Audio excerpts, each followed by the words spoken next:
अमर है। अमरनाथ गुफा में ये दो कबूतर, जाने क्या है पौराणिक कथा। अमरनाथ की गुफा में हर साल आषाढ़ पूर्णिमा से अपने आप बर्फ से शिवलिंग बनने लगता है।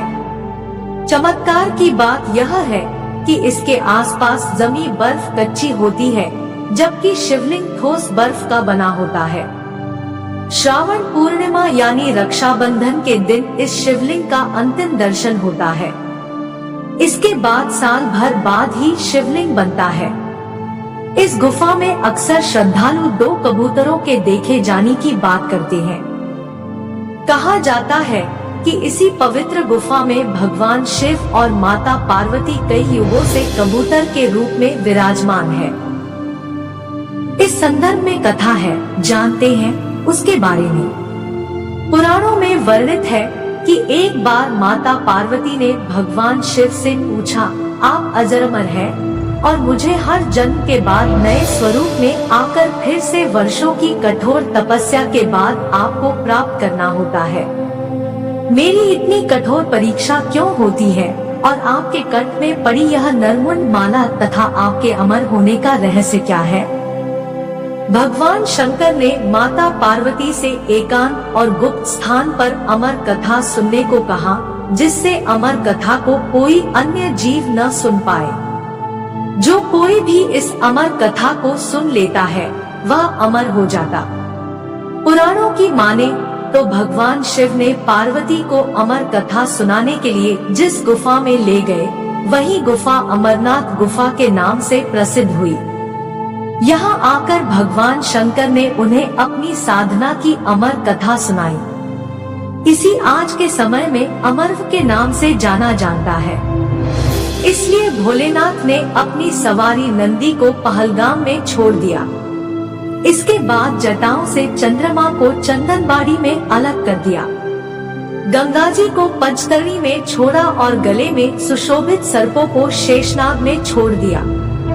इन सभी चीजों को त्यागने के बाद अगले पड़ाव पर भगवान शिव ने अपने पुत्र गणेश को महागुना के पर्वत के पास छोड़ दिया। बता दें कि भगवान शिव ने पिस्सू घाटी में पिस्सू नामक कीड़े को भी अपने शरीर से अलग कर दिया था। इस प्रकार भगवान शिव ने जीवन दायिनी पांचों तत्व को अलग अलग जगह पर अपने शरीर से अलग कर दिया। अपने शरीर से सभी चीजों को अलग कर देने के बाद भगवान शिव गुप्त गुफा में प्रवेश कर गए और उन्होंने माता पार्वती को अमर कथा सुनानी शुरू कर दी। मगर अमर कथा सुनाते वक्त माता पार्वती को बीच में ही नींद आ गई। उसी बीच दो सफेद कबूतर शिव जी की इस कथा को उस गुफा में बैठकर सुन रहे थे, परंतु शिव जी को यह बात पहले मालूम नहीं चली कि वहाँ दो कबूतर भी मौजूद हैं। कथा समाप्त होने के बाद शिव जी की दिव्य दृष्टि कबूतरों के ऊपर पड़ी। कबूतरों को देखने के बाद भगवान शिव काफी ज्यादा क्रोधित हो गए। क्रोध के मारे भगवान शिव उन कबूतरों को मारने के लिए दौड़े।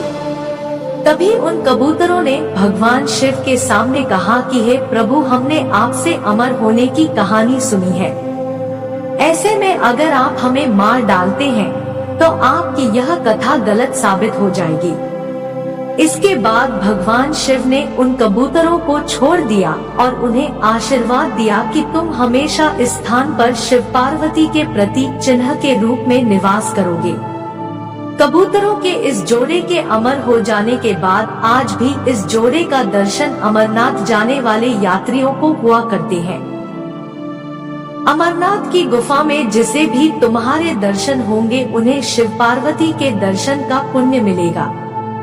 साथियों, ये थी अमरनाथ में निवास करने वाले कबूतरों की कहानी। साथियों, वीडियो अच्छा लगा हो तो चैनल को सब्सक्राइब करें। धन्यवाद। जय श्री महाकाल।